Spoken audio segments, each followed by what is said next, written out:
Assalamualaikum warahmatullahi wabarakatuh. Selamat siang dan Om Swastiastu. Perkenalkan, nama saya Tika Anggraini. Di sini saya akan melakukan penyuluhan tentang masa nifas, yaitu tentang seksualitas dan KB. Jadi, pertama-tama saya akan menjelaskan apa itu masa nifas.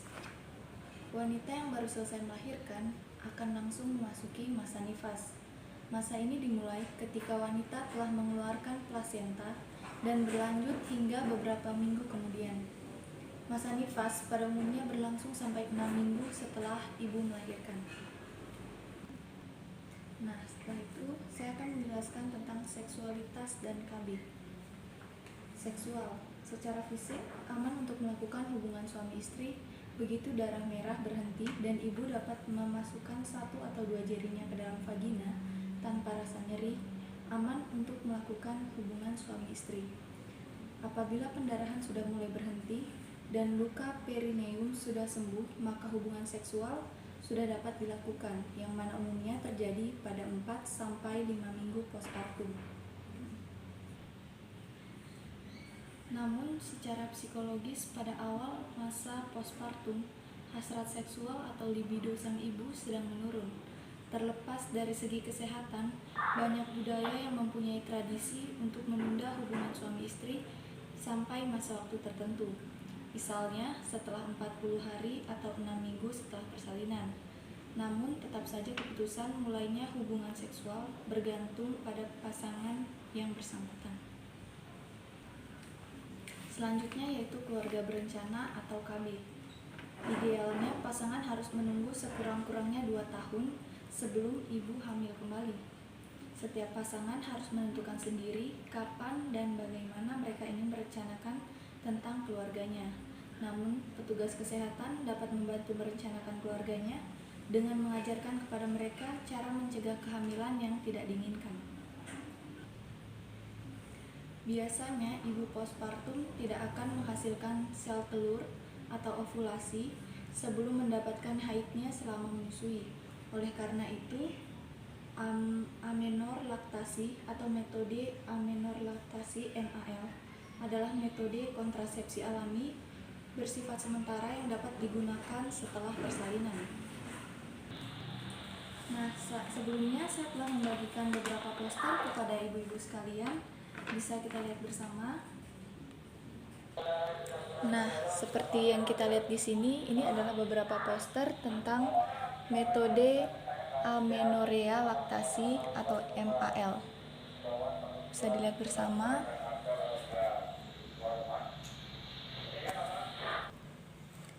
Nah, di sini yaitu metode amenorea laktasi atau MAL.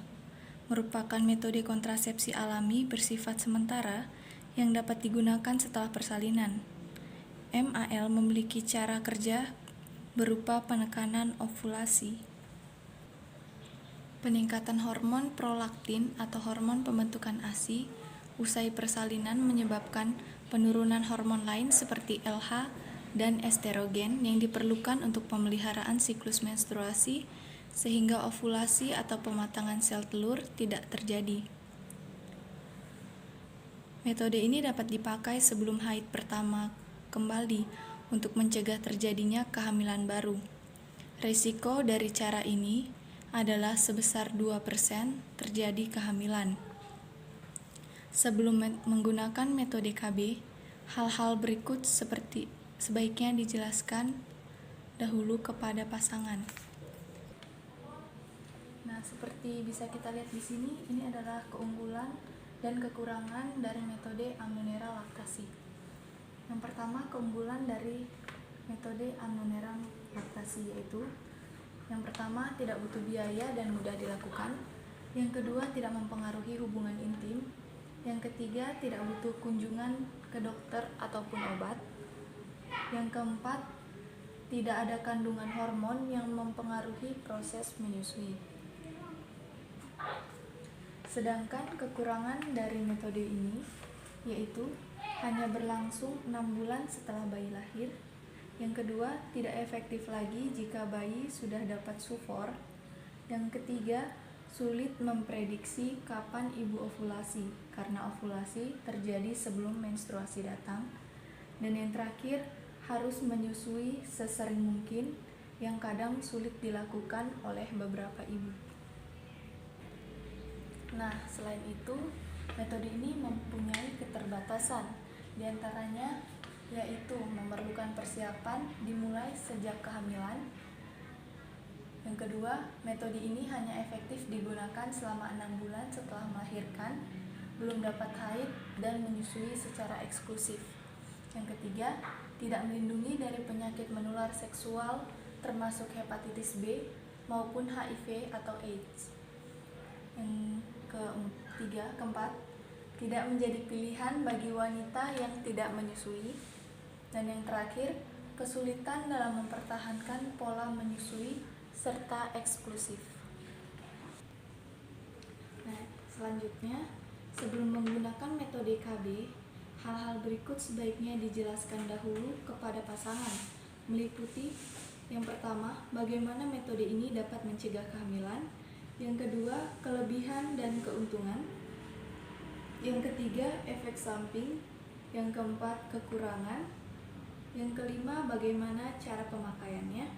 Yang keenam, kapan metode itu dapat mulai digunakan untuk wanita pasca persalinan yang menyusui. Nah, jika pasangan memilih metode KB tertentu, ada baiknya untuk bertemu dengannya lagi dalam 2 minggu untuk mengetahui apakah ada yang ingin ditanyakan oleh ibu atau pasangan, dan untuk melihat apakah metode tersebut bekerja dengan lancar.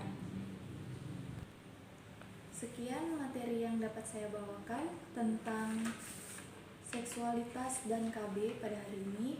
Jika ibu-ibu ada yang ingin bertanya, saya persilahkan.